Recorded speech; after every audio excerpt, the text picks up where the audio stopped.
वो दलितों को और वो जाति को जोड़ के चल रहा था, एक राजनीतिक धूमकेतु की तरह आगे बढ़ रहा था। अखिलेश यादव का जो पीडीए है उसको बताते थे कागजी पीडीए और अपने पीडीए को बताते थे जमीनी पीडीए। देखिए पीडीए कहाँ है और चंद्रशेखर आजाद का उनको जानकारी है कि नहीं मुझे नहीं पता, हालांकि होनी चाहिए चूंकि उन्हीं के जिले का मैटर है। और जो गुज्जर नेता जुड़े हुए थे, रविंद्र भाटी जैसे लोग बहुत जुड़े हुए थे, डुबर से परवेज खटाना जुड़े हुए थे उनके साथ, गुजरों के बहुत अच्छे अच्छे लोग जुड़े हुए थे। तो अब उन सब की स्थिति इतनी खराब हो चुकी इस पूरे प्रकरण में कि अपने समाज को क्या जवाब दें। जय हिंद, मैं हूं परवेज पमार और आप देख रहे हैं एलकेबी हिंदुस्तान। सहारनपुर जनपद के देवबंद थाना क्षेत्र के गांव बाबूपुर नगली का प्रकरण इन दिनों चर्चाओं में है और जहां गुर्जर समाज द्वारा आज एक पंचायत का भी आयोजन किया जा रहा है। तो गुर्जर समाज द्वारा कहा जा रहा है कि ये जो प्रकरण है ये पूरी तरह से मनगढ़ंत है। इस पर जानकारी हासिल करेंगे। लोकेश सलारपुरी जी हमारे साथ मौजूद हैं। इस तरह की घटनाओं को लेकर उनका क्या मानना है, इसके अलावा जो ये घटना हुई है इसका क्या मानते हैं, इसके पीछे क्या कारण है। सबसे पहले तो लोकेश जी आपका स्वागत है। बहुत बहुत धन्यवाद प्रवेश भाई। लोकेश जी, जो ये बाबूपुर नगली इन दिनों सहारनपुर जनपद का ये गांव पूरी चर्चाओं में है और जो घटना हुई है, सबसे पहले तो मैं चाहूंगा कि हमारे दर्शक भी उस पूरी घटना के बारे में जाने। आप विस्तार से उस घटना के बारे में बताएं। देखो चूंकि गांव देवबंद विधानसभा का मैटर है, ये बाबूपुर नगली वहीं पड़ता है। बहुत डीप जानकारी तो मेरे पास भी, चूंकि मैं वहां नहीं जा पाया और मुझे पूरी घटना आज ही पता लगी। तो जितने अपने सोर्सेज हैं उनके अनुसार जो मुझे पता लगा वहाँ ये हुआ कि उस लड़के ने आत्महत्या की है। और कुछ लोगों तो ये भी कहना है, जो सोशल मीडिया पर पड़ी हुई चीजें हैं ये, कि उस लड़के ने तेजाब पिया और तेजाब पीने के बाद में उसी गुज्जर परिवार से कुछ पैसे की मदद भी ली। उसके बाद में सब कुछ ठीक था और अंतिम संस्कार होने जा रहा था। जैसे जानकारी मेरे पास आई है कि बरसात के थोड़ा विलम्ब हुआ, उसी बीच में भीम आर्मी ने जाकर उसमें बीच में इंटरफेयर किया और दबाव डाल के उन्हीं के खिलाफ, उन्हीं गुज्जर परिवार के खिलाफ एफआईआर दर्ज करा दी गई, गंभीर धाराओं में से स्टेट वगैरह पर लगा दिया होगा। तो ये पूरा प्रकरण बताया जाता है। किस संगठन के लोगों ने घेराव किया? ये भीम आर्मी बताया जाता है। भीम आर्मी चंद्रशेखर आजाद उनका ही संगठन है, एक तरीके से मूल संगठन। जैसे भाजपा का आरएसएस है, तो आजाद समाज पार्टी का मूल संगठन भीम आर्मी ही माना जाता है। तो उस संगठन की भूमिका सामने आ रही है बार बार इसमें। तो जो है कि इससे गुज्जर समाज में रोष तो बहुत ज्यादा है। मतलब जो एक तरीके से बात चली थी परवेज भाई कि चंद्रशेखर गुजरों को, दलितों को और वो जाति को जोड़ के चल रहा था, एक राजनीतिक धूमकेतु की तरह आगे बढ़ रहा था। अखिलेश यादव का जो पीडीए है उसको बताते थे कागजी पीडीए और अपने पीडीए को बताते थे जमीनी पीडीए। देखिए बिल्कुल इस तरह के बयानबाजी तो सभी लोग करते हैं, विरोधियों को बताते हैं कागजी है, ये असली है। लेकिन अब वो बात साबित हुई कि असली पीडीए कहाँ है और चंद्रशेखर आजाद का उनको जानकारी है कि नहीं मुझे नहीं पता, हालांकि होनी चाहिए चूंकि उन्हीं के जिले का मैटर है। और जो गुज्जर नेता जुड़े हुए थे, रविंद्र भाटी जैसे लोग बहुत जुड़े हुए थे, डुबर से परवेज खटाना जुड़े हुए थे उनके साथ, गुजरों के बहुत अच्छे अच्छे लोग जुड़े हुए थे। तो अब उन सब की स्थिति इतनी खराब हो चुकी इस पूरे प्रकरण में कि अपने समाज को क्या जवाब दें। इस बात को मुझे नहीं पता चंद्रशेखर आजाद समझ रहे हैं कि या नहीं समझ रहे हैं, लेकिन एक बात तय है कि एक चीज जो बढ़ रही थी वो अचानक ब्रेक लग गया। मुझे नहीं लगता कि गुज्जर कोई भी इस पार्टी की तरफ जाएगा। और मैं आपको एक बात और बताऊं, हिंदू गुज्जर नहीं मुस्लिम गुज्जर भी अब किनारा करेगा, क्योंकि सब जानते हैं कि कम से कम इस मामले में हिंदू मुस्लिम गुज्जर के अंदर बहुत जबरदस्त फीलिंग आती है। ये जो घटना है ये कोई पहली घटना हमारे क्षेत्र में नहीं है। इस तरह की घटनाएं अभी एक पूर्व में आजाद समाज पार्टी के नेता रहे जसवीर चौधरी, जो सडोली गांव से है नकुड़ के पास, उनके द्वारा कहा गया कि जो भीम आर्मी और आजाद समाज पार्टी के लोग हैं वो थानों की दलाली और इस तरह की घटनाओं को लेकर एक भूमिका अदा करते हैं, जिसके बाद धन का लाभ लेते हैं और वो राजनीति करते हैं। तो आपको क्या लगता है, क्या उनके द्वारा जो ये कहा जा रहा है वो सही है?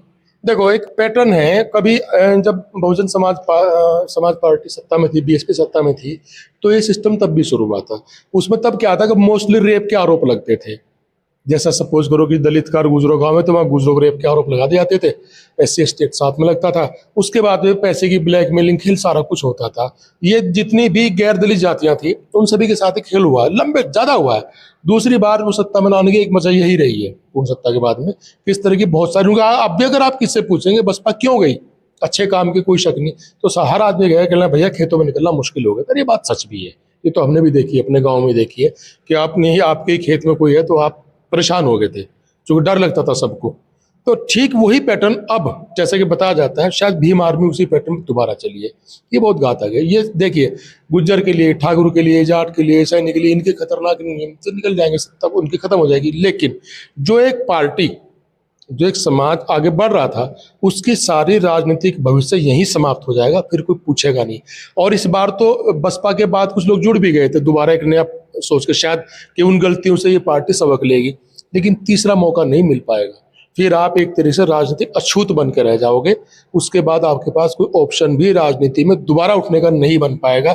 इसलिए मैं फिर कह रहा हूँ कि जो दलित राजनीति के पुरोधा हैं, चाहे वो बसपा हो चाहे आजाद समाज पार्टी है, वो इस बात पर तुरंत ध्यान दें कि पार्टी किसी एक जाति से कभी नहीं चलती।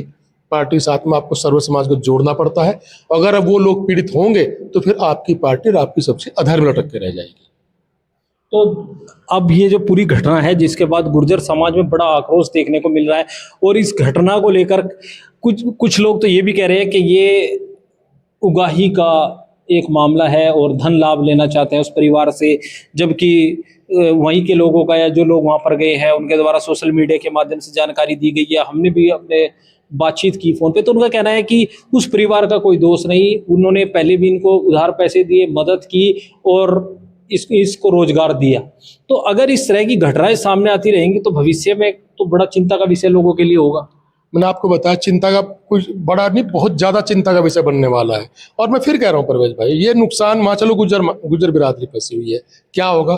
पैसे देगी जैसे अपनी जान बचा ले, या वो जेल जाना पड़ा, जो भी कुछ होगा बच जाएंगे, लेकिन क्या होगा उसके बाद दोबारा इनके अपने आसपास लगाने का, उस समाज से जिन्होंने हरकत की है अपने आसपास लगाने को तैयार नहीं होगा।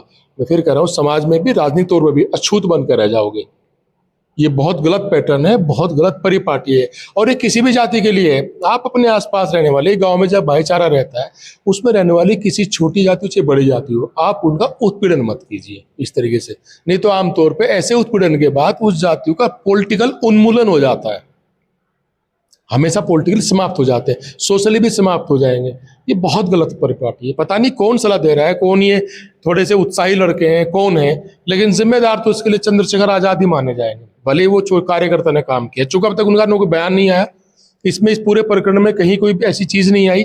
अगर वो बयान देते, आते मौके पे आते, इस प्रकरण को समाप्त कराते तो चीज बनी रहती, लेकिन चूंकि वो पीछे कहीं दिखाई नहीं दे रहे, इसका मतलब ये कहीं ना कहीं उनकी मुख सहमति होगी चंद्रशेखर आजाद की। इसका यही अर्थ निकल कर आएगा लोगों की नजरों में कि भाई चंद्रशेखर आजाद की मुख सहमति होगी। रविंद्र भाटी क्या जवाब देंगे अपने समाज को, आप मुझे बताइए। रविंद्र भाटी बहुत ही ऊर्जावान नेता थे इस पार्टी में, और गुर्जर स्वाभिमान संगठन के वो अध्यक्ष भी हैं। जी बिल्कुल। अब गुर्जर स्वाभिमान संगठन के अध्यक्ष हैं, गुर्जरों का स्वाभिमान तो पैरों के तले रोंदा जा रहा है, तो क्या जवाब दे पाएंगे वो? और चंद्रशेखर उनसे कैसे मुंह दिखाएंगे, आप मुझे बताइए। ये बहुत शर्मनाक घटना है। इसका बहुत ज्यादा नुकसान चंद्रशेखर को इस बेल्ट में, गुर्जरों के बेल्ट में तो होगा।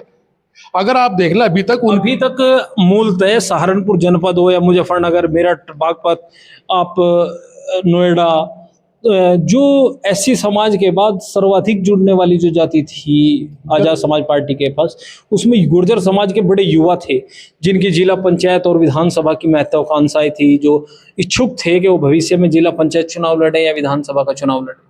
सब पे बिल्कुल सारी महत्वाकांक्षा पर रोक लगेगी। बहुत गलत हो गया, ज्यादा गलत ये कर चुके हैं।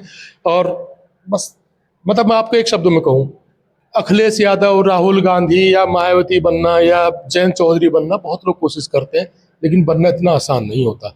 अपने समाज, जिस समाज से मुख्य तौर पर आप आए हो, उस समाज की बहुत सारी इच्छाओं पर रोक लगानी पड़ती है। उनकी श्रृंखलाएं जितनी होती हैं उन पर रोक लगा के चलना पड़ता है, नहीं तो फिर दूसरा समाज नहीं जुड़ता। ये बात ध्यान रखनी चाहिए थी। और चंद्रशेखर आजाद तो एक भविष्य की हम दोनों उम्मीद देख रहे थे। मैं पर्सनली बताऊं, मैं खुद उस लड़के के अंदर बहुत उम्मीद देख रहा था, लेकिन इस प्रकरण ने कम से कम गुजरों को उनसे बहुत दूर कर दिया। और इस चीज की कसक चंद्रशेखर आजाद भविष्य में बार बार महसूस करेंगे। आज मैं शब्द कह रहा हूं जिम्मेदारी के साथ, इस चीज की कसक चंद्रशेखर गुजरों की तरफ से बार बार महसूस करेंगे क्या हुआ था, जो ये गलती हुई है। ये बहुत अच्छा, दूसरे एंगल से भी इसको देखा जा सकता है कि जो पीड़ित परिवार है, क्या उसको गांव के लोग आश्वस्त नहीं कर पाए उस घटना को लेकर?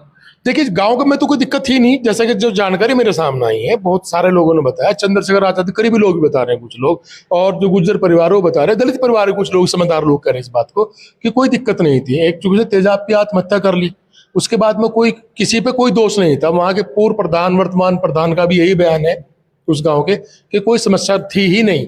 समस्या आई है भीम आर्मी के इंटरफेयर के बाद, जैसा कि लोग बताते हैं।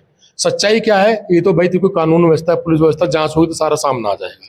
मैं और आप तो दूर बैठ के कोई बात कर रहे हैं, कोई राय दे रहे हैं। कुल मिलाकर हम तो इस बात पर विचार कर रहे हैं कि इस पर पूरे प्रकरण का प्रभाव आजाद समाज पार्टी की राजनीति पर बेहद नेगेटिव पड़ने वाला है। तो बाबूपुर नगली की घटना को लेकर हमने लोकेश सलारपुरी से चर्चा की। इस वीडियो में बस इतना ही। आगे के अपडेट के लिए बने रहिए एलकेबी हिंदुस्तान के साथ। जय हिंद।